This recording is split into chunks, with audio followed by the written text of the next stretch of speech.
Hola, hoy vamos a abordar las líneas generales de la unidad número 10 que se titula La construcción del Estado argentino. Esta unidad viene a dar cuenta de las denominadas presidencias fundacionales.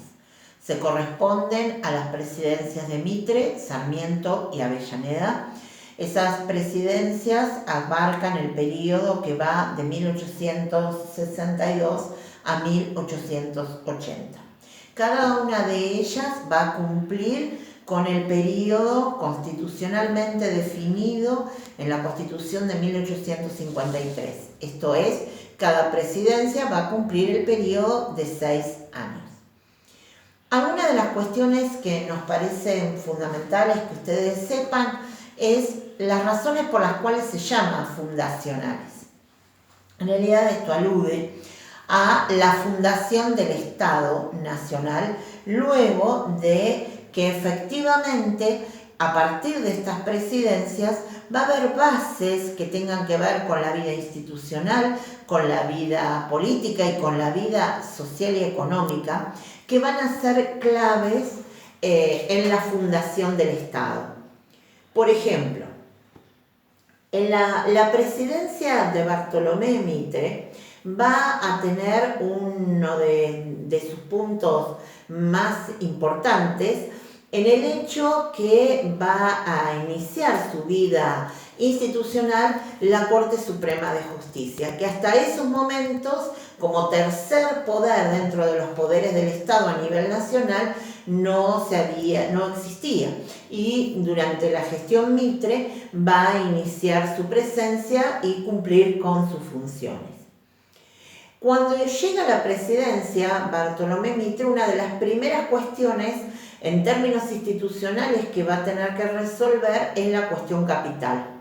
De acuerdo a lo planteado por la Constitución del 53, si ustedes recuerdan, la capital iba a ser Buenos Aires.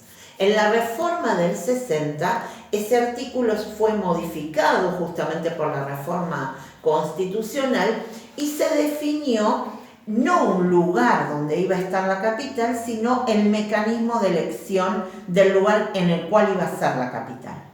Durante las presidencias fundacionales, la denominada cuestión capital va a tener distintas alternativas de resolución y la resolución final hacia justamente el final de la presidencia de Nicolás Avellaneda. En el caso de Mitre, lo que va a definir es la llamada Ley de Compromiso, por la cual Buenos Aires es provisoriamente la capital del país.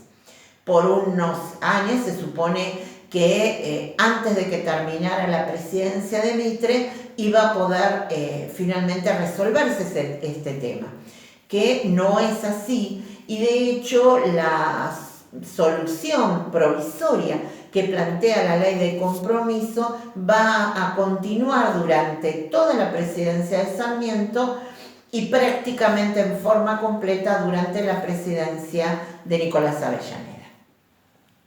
En el caso de la presidencia de Mitre, vamos a identificar algunos problemas, digamos en términos de conflictos armados, que debió abordar y llevar adelante en un intento de resolver los mismos.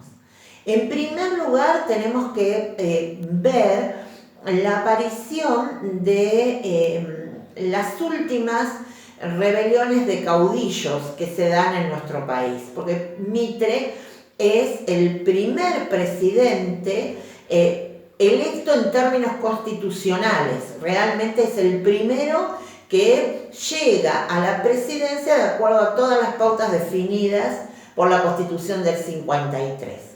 Pero su figura constitucionalmente llevada adelante no necesariamente tenía un correlato en la vida de las provincias. De hecho, muchas todavía seguían pidiendo o reclamando algunas situaciones problemáticas.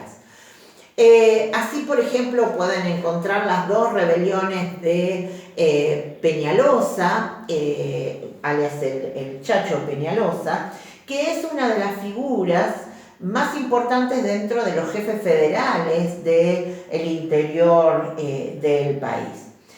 Cabe aclarar que el federalismo en esa época había sufrido importantes transformaciones y muchos de sus figuras no estaban del todo conformes con la preeminencia que Buenos Aires había tenido en los últimos tiempos.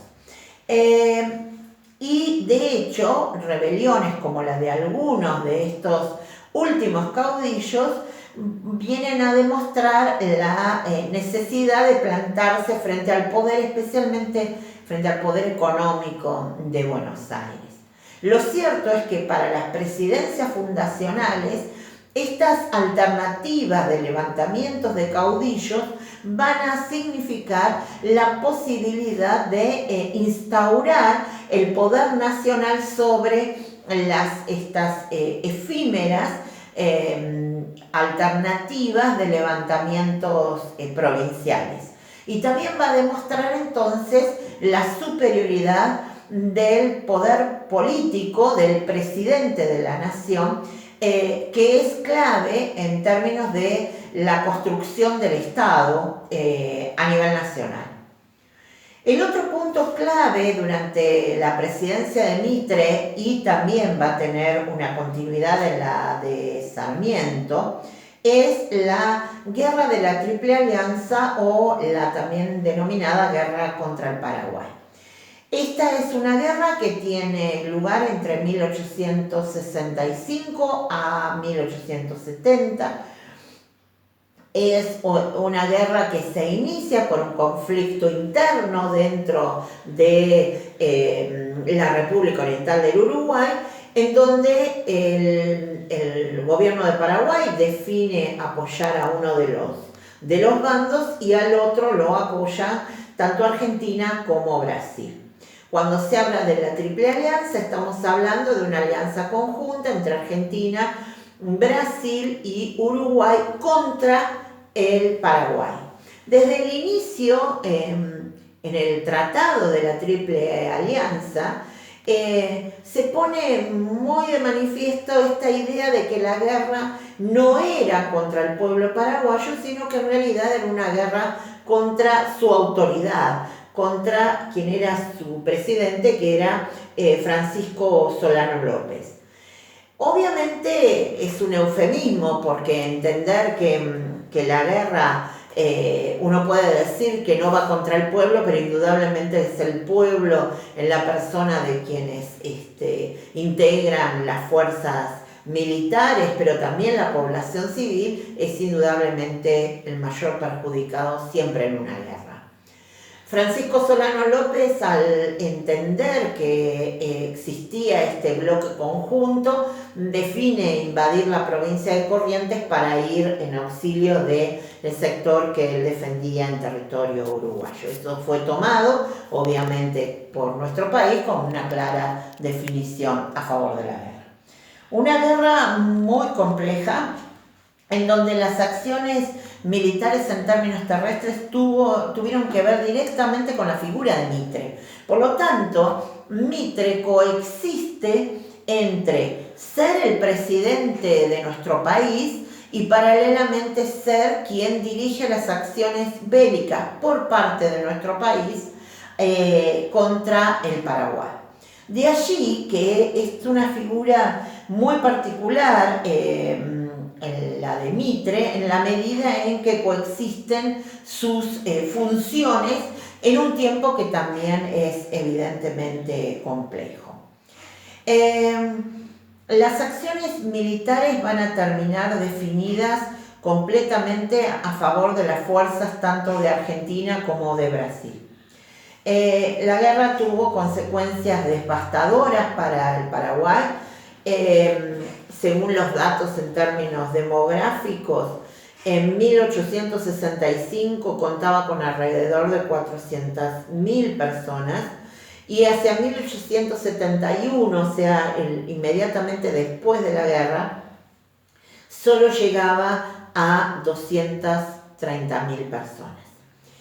Luego de el último enfrentamiento armado entre Francisco Solano López y las fuerzas conjuntas, la guerra termina en términos militares. Sin embargo, las definiciones por las cuestiones territoriales a posteriori de la guerra van a llevar un tiempo un poco mayor. En el caso de Sarmiento, mediante un protocolo puso fin al conflicto bélico y quedó pendiente la cuestión de límites, en donde Sarmiento va a solicitar la mediación por parte de Estados Unidos, específicamente por parte del presidente Hayes, en el cual hacia noviembre de 1878 dio mediante su fallo a favor del Paraguay.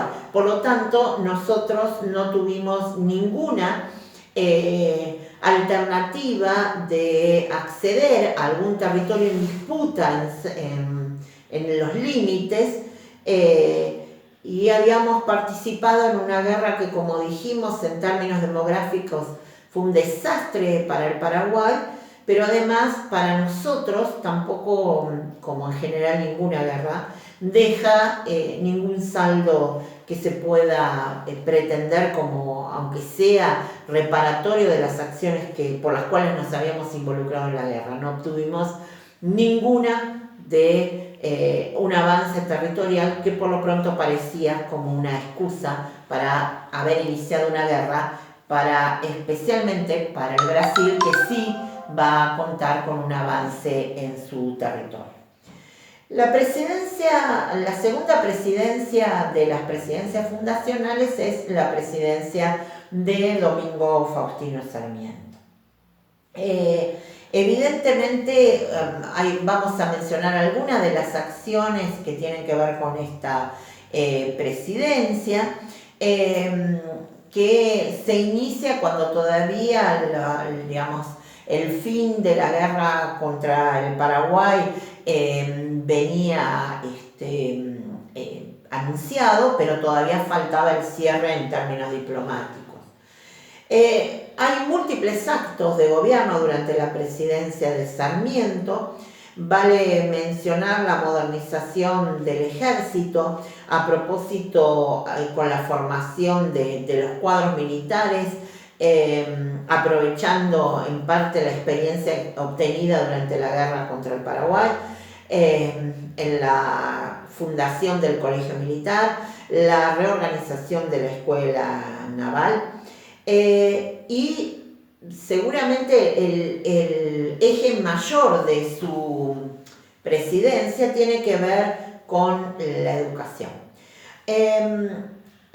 A partir de 1869 se subvencionaron todas las escuelas provinciales y el gobierno nacional apuesta en términos financieros de inversión, digamos, a sostener las escuelas provinciales. Esto es clave porque va a cambiar el mapa educativo del país.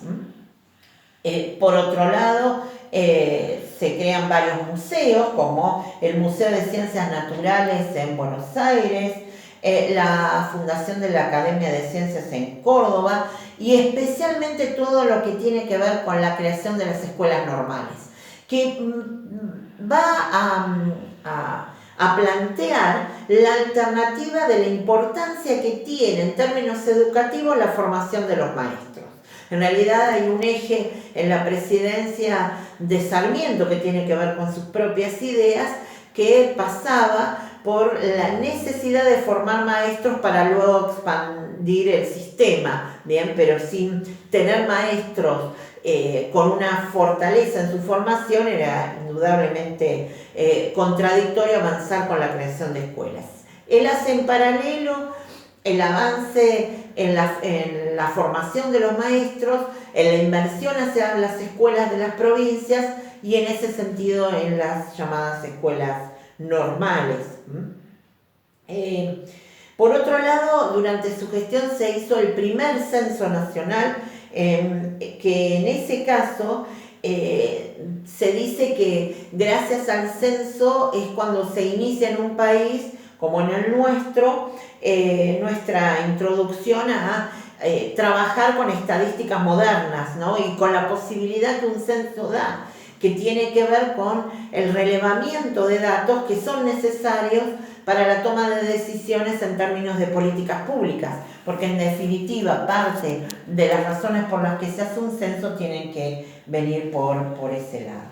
En términos de los problemas pasan especialmente por algunos levantamientos como el de López Jordán, por ejemplo, otro levantamiento de los últimos intentos de los caudillos del interior o de los últimos caudillos. La última de estas presidencias fundacionales es la presidencia de Avellaneda. Avellaneda tenemos que pensar en especialmente dos situaciones que van a tener lugar durante su presidencia y que casualmente tienen que ver con el fin de su presidencia en el emblemático año de 1880. Una de las primeras cuestiones tiene que ver con una definición por las denominadas campañas al desierto. Digo denominadas porque indudablemente esta noción de desierto tiene mucho que ver con el discurso político de la época, ¿no? Esta idea de territorio no poblado por la población que normalmente existía en las ciudades de nuestro país, pero en realidad ese era un desierto que estaba poblado, y estaba poblado por distintos pueblos originarios de nuestro país. ¿Cuál es la razón por las definiciones hacia el avance hacia el sur? Que en principio cuando hablamos del sur estamos hablando primero de correr la frontera de lo que hoy es la provincia de Buenos Aires, o sea, al sur de la provincia de Buenos Aires, y luego obviamente hacia el extremo de lo que hoy ya empezaríamos a denominar nuestra Patagonia. Pero cuando hablamos en este periodo de las conquistas de los territorios del sur, hablamos en principio del sur pampeano, ¿no? O sea, evidentemente que tiene que ver con el avance sobre territorios que no habían sido incorporados a nuestro territorio en términos económicos, políticos y por supuesto no con las perspectivas de la época. Van a presentarse durante la historia de las llamadas conquistas al desierto. Hay una primera que tiene que ver con el periodo intermedio durante los gobiernos de Rosas, y durante Avellaneda se van a registrar dos. Una va a ser la de Alsina y la otra la de Julio Argentino Roca. En el caso de la de Alsina, se sostiene que es una campaña de tipo defensiva, o sea, se amplía el territorio y se sostiene lo conquistado a partir de la línea de fortines y a partir de la llamada zanja, que tiene que ver con la construcción justamente de realizar zanjas que conectaran con fortines para evitar el avance de los pueblos hacia las áreas ya conquistadas y robar ganado, etc. Lo cierto es que esa fase de Alsina, en cuanto a ministro de guerra, va a culminar con una situación más cercana al fracaso, porque en realidad no se terminó estancando, digamos, el avance de acuerdo a lo que ellos querían, y lo que aparece es avanzaron hasta donde se hicieron esta línea y no más. Alsina además muere en el ejercicio de su ministerio y va a quedar a cargo de Roca, que va a pasar a tener en sus manos una campaña contraria a la planteada con Alsina, que es una campaña ofensiva. O sea, Roca no plantea la idea de defender lo que se ha avanzado, sino avanzar directamente sobre las tierras del sur. En ese sentido va a contar en gran medida con algunas situaciones que le van a dar un poder de armamento que nunca existía. Por ejemplo, la compra de los Remington, que hizo que el poder de fuego y obviamente el daño con respecto a la vida de quienes se enfrentaban hacia ellos fue absoluta y totalmente devastador. En otro orden, también hay que reconocer que Avellaneda fue muy hábil en la cuestión de lograr tener los fondos para subsidiar esa campaña, y lo hizo con algunas ventas previas de tierras, que obviamente eran tierras muy ricas para la agricultura y la ganadería, pero que al momento en donde se ponen a la venta no estaban incorporadas. Por lo tanto, los remates de esas tierras fueron realmente muy, muy baratos para lo que después terminaron siendo una de las tierras más ricas para el desarrollo agrícola ganadero. Convengamos que también el avance sobre las tierras del sur tenía que ver con un modelo económico que paulatinamente se va adoptando hacia finales de las presidencias fundacionales, que es el modelo primario exportador, modelo que indudablemente va a ser el soporte fundamental del periodo que se abre luego de 1880.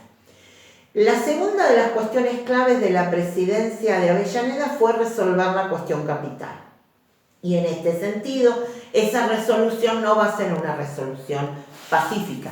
En definitiva, la presión de Avellaneda para que la legislatura de la provincia de Buenos Aires avale la presentación de una, junto con la ley de capital que planteaba Avellaneda a nivel nacional, tenía que tener un correlato en la legislatura de la provincia de Buenos Aires, cediendo a Buenos Aires para que justamente fuera capital y de esa manera cumplir lo que plantea la Constitución en relación a la Constitución, no se podía hacer porque la legislatura de la provincia de Buenos Aires, específicamente alineada con su gobernador, que era Tejedor, se negaba a realizar. Por lo tanto, esto va a ser dirimido en un conflicto armado que se va a llevar adelante en la propia ciudad de Buenos Aires y culminará con la derrota de Tejedor, el reemplazo abrupto de la legislatura de la provincia de Buenos Aires, una legislatura obviamente ganada por los deseos de Avellaneda y en general de la sociedad que reclamaba la resolución de la cuestión capital, que finalmente va a lograr la ley que habilite a que Buenos Aires sea la capital de nuestro país. Terminando parcialmente el tema de la capital, porque en realidad lo que quedó pendiente es el tema de dónde va a estar la capital de la provincia de Buenos Aires, ¿bien? Porque Buenos Aires hasta esos momentos, y ahí venía uno de los problemas más serios, es el hecho que coexistían en la ciudad de Buenos Aires las autoridades nacionales junto con las autoridades provinciales. Y esto evidentemente, en términos de jurisdicción, era un problema no menor. La resolución de la cuestión capital para la provincia de Buenos Aires será un tiempo después con la creación de la ciudad de La Plata, la cual va a ser fundada para cumplir las funciones específicas de ser la capital de la provincia de Buenos Aires. De esta manera, Avellaneda cierra su gobierno con la resolución de la cuestión capital. Por lo tanto, otro de los problemas claves en la idea de la fundación del Estado Nacional y resolver ese problema, él lo deja cerrado para el nuevo periodo. Este periodo de las presidencias fundacionales también es muy importante en todo el avance que se realizó con respecto a la codificación. Y en ese punto ustedes tienen tanto para todas las presidencias fundacionales como para la cuestión de la codificación, tienen por un lado la lectura de las guías que ustedes cuentan, y para la codificación en particular una microclase que está a cargo de Guillermo Castelo.